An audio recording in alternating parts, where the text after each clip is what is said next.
This here is a Garmin Epix Pro Generation 2 51mm watch with a sapphire glass.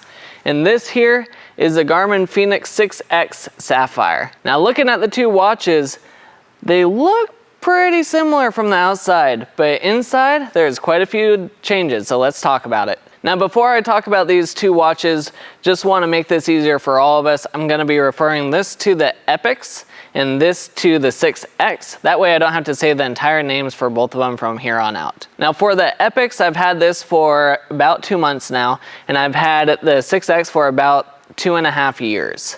So I've spent a decent amount of time with the 6X and a good amount of time with the Epix at this point as well. Now I typically upgrade my watches every few generations, but since the Pro version of the Epix came out, I figured that was enough of an improvement over the 6X for me to try.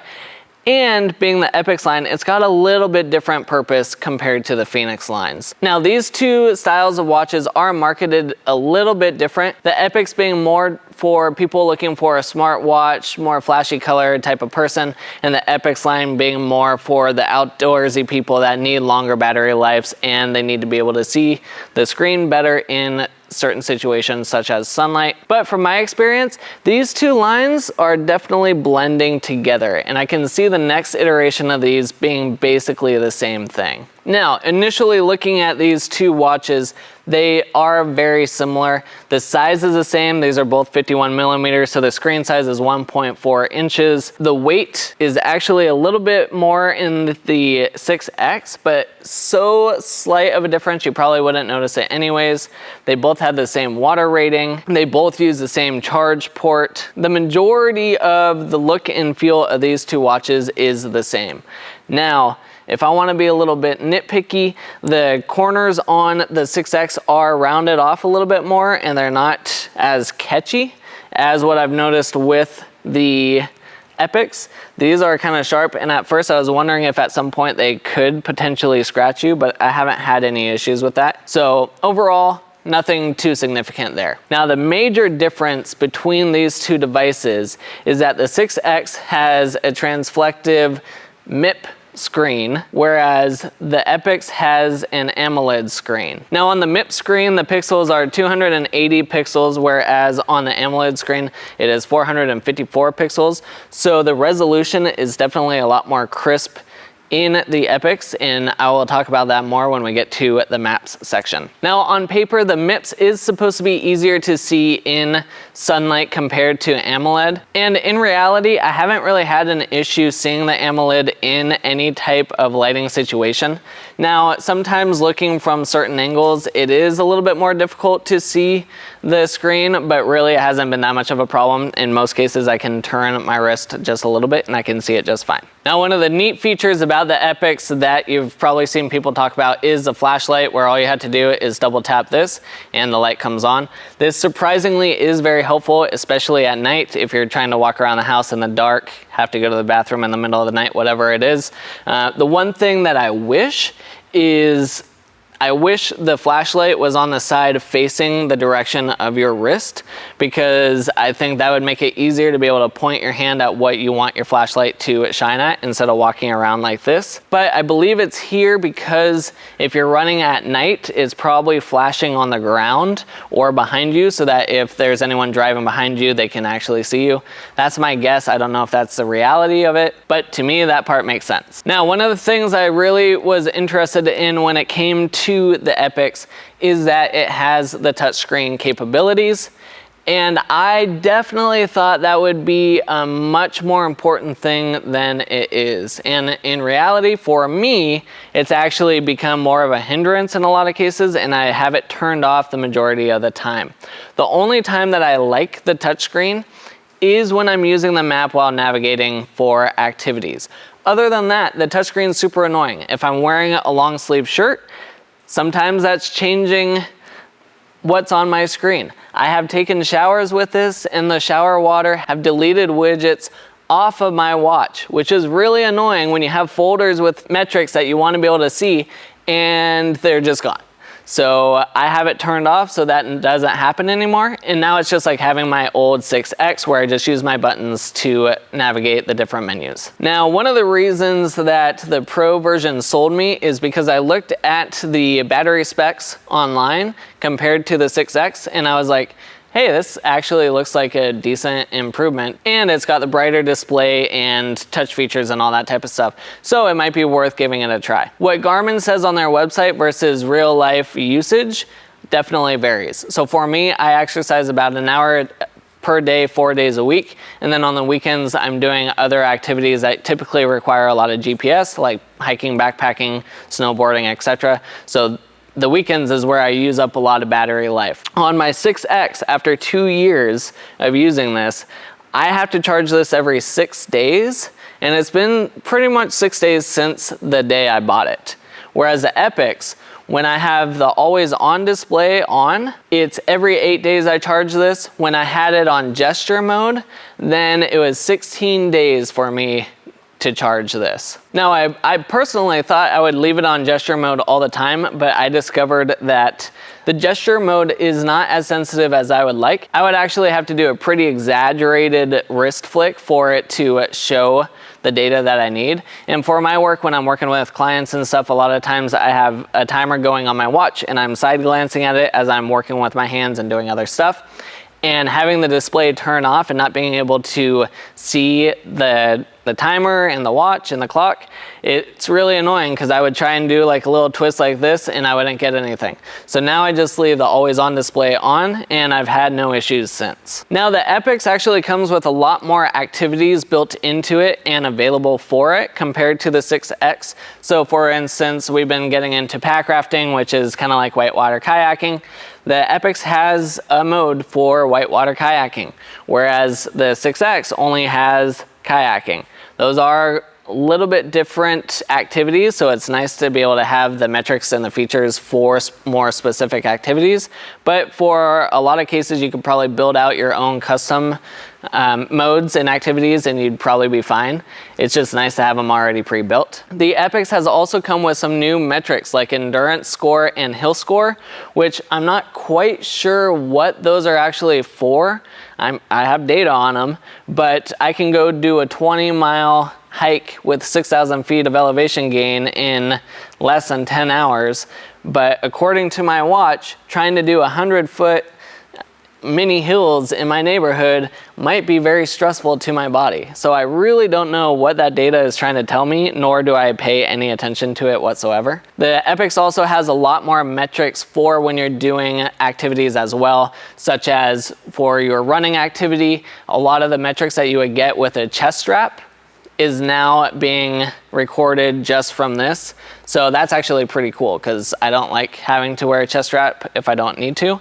And if I wanted those metrics on this, then I would need to wear it. Now I get most of them right here. And for all of you that are data and metric nerds, it's kind of nice to have all that data. Now for me, typically I'm looking at that data just briefly, see if there's any significant changes that have happened, and then I move on. Now the Epix has a new heart rate sensor on the back, which is, I believe, a couple generations further along than the 6X. And this should make any of your metrics that require heart rate data more accurate, such as HRV, your stress levels, etc. And I've also noticed that with this new sensor, my pulse ox on the Epix is way more accurate as well. So it's usually telling me I'm at 98, 99%, whereas my 6X says I'm at like 93%, which when I check with other devices, I'm typically more around 98 to 99%. So the Epix is going to be a lot more accurate for those type of metrics. Now, both of these watches come with pre-built-in maps.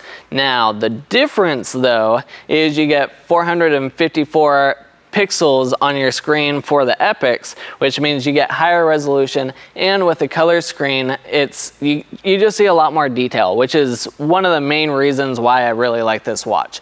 And this is where the touchscreen really comes in handy, because I can use a touchscreen and swipe around and figure out where I'm trying to go and what I'm looking for. Whereas on the 6X, I had to use the buttons to navigate, and you had to push a button to be able to go into the left or right screen, and then you push a button to go up and down, and then you push a button to go zoom in, zoom out. Whereas with the Epix, you can just scroll and then use the buttons to zoom in and out. Before with the 6X, because it was such a hassle with the maps, I rarely used the maps on the watch, and I would just pull out my phone and use Gaia.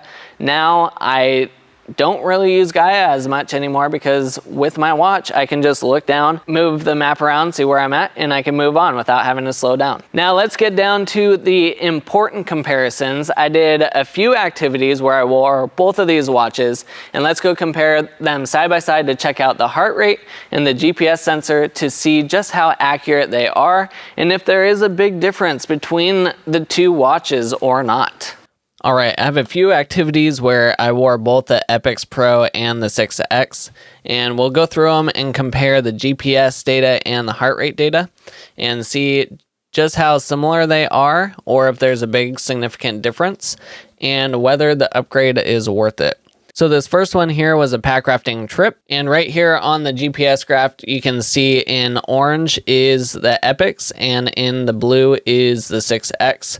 So if we're looking at it, overall, the path is pretty similar. If you zoom in a little bit on some of these sections, it looks like the Epix was jumping around, and that's with all GPS on.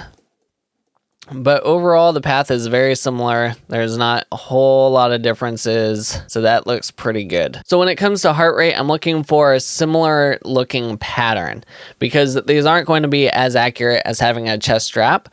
But as long as the patterns are similar, then that would indicate to me that they're tracking data in a similar way. Now, overall, they're looking pretty close. There are some moments where, like right here, the Epix is significantly different than what the Fenix is showing. But overall, not too bad. And I was pretty surprised by that. And our second activity here is a run that I went on, and the Epix was showing 7.44 kilometers while the 6X was showing 7.41 kilometers. So basically the same distance was shown here. Let's look down at the map. And again, the Epix is in orange, and you see the Epix kind of bounces a little bit more than the 6X did, which this is a pretty open trail. So there shouldn't be any issues with GPS signal. Now down here, the Fenix lost a little bit, but overall not too bad. And then coming down to the heart rate.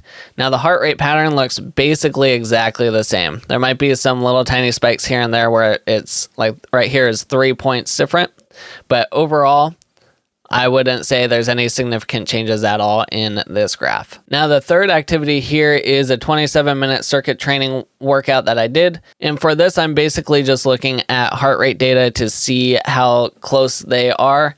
And as you can see, the pattern is actually quite a bit different. You see a lot more spikes with the Epix compared to the 6X. And you see that the heart rate is more elevated on the Epix than the 6X. For the most part. So in this situation, the heart rate data is definitely different compared to each other. Now the fourth and final activity here was a very long hike that I did, which was around 20 miles of hiking with around 6,000 feet of elevation gain. And as you can see, the Epix measured 31.4 kilometers, while the 6X measured 28.96 kilometers, which is significantly different. If you're trying to navigate some off-trail stuff and you're off by a couple miles, that's actually a pretty big deal. And if you're trying to rely on a watch's GPS for that type of stuff, then that could really screw you up. So with that being said, let's take a look at the GPS track. Once again, blue is the 6X and orange is the Epix. And this is the top of the mountain. And as we start coming down, overall, the paths are lining up.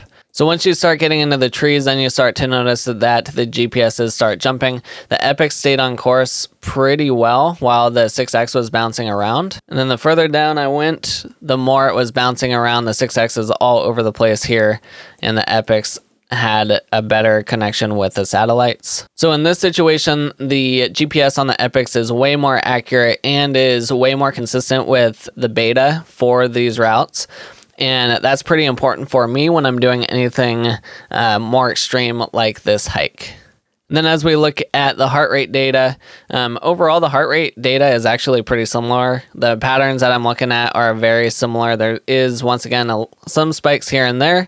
With the upgraded sensor, you should expect the Epix Pro to be quite a bit different. But the 6X actually did not disappoint on that front. So heart rate data, surprisingly, very good.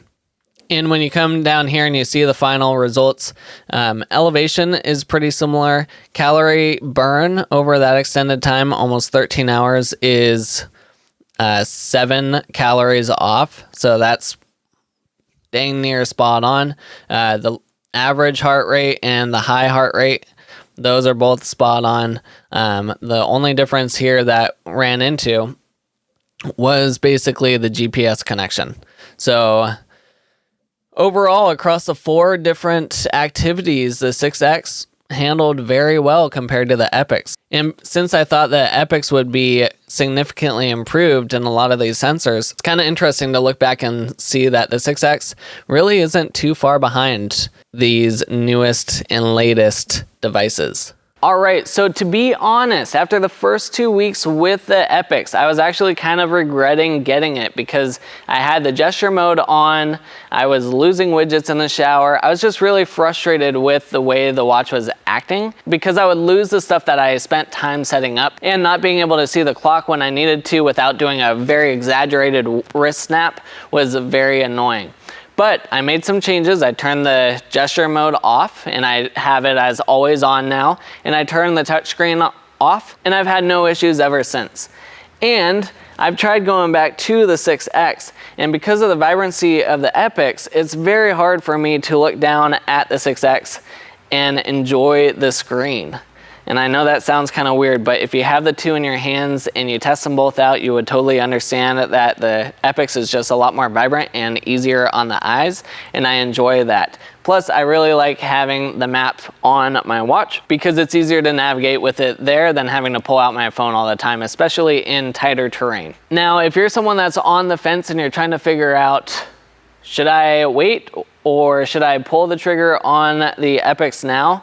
I personally would probably wait until the next generation, which is what, like a year from now, most likely, because I'm sure they're going to add a lot more improvements, and I'm sure these two lines are going to blend more and more, and maybe they'll have more refinements to the screen and the battery life and all that stuff. What I would really like to see is some more smartphone features built into this line, like being able to do voice to text, maybe even get cell signal without having your phone right there, while maintaining the same battery life that it has. I don't mind charging my phone every 7 to 8 days. I do mind charging my phone every day like you would with an Apple Watch or something similar.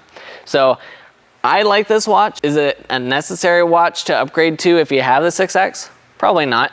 If it's something that you do want to do, there are links down in the description, and if you go through those links, it does help the channel out without costing you anything extra. And let me know, what are things that you wish the Epix had that would make you want to upgrade? Because I'm very curious to see what others are looking for in these watches to make it worthwhile for them. All right, if you like this video, hit the like button, subscribe to the channel, and I will see you in the next one.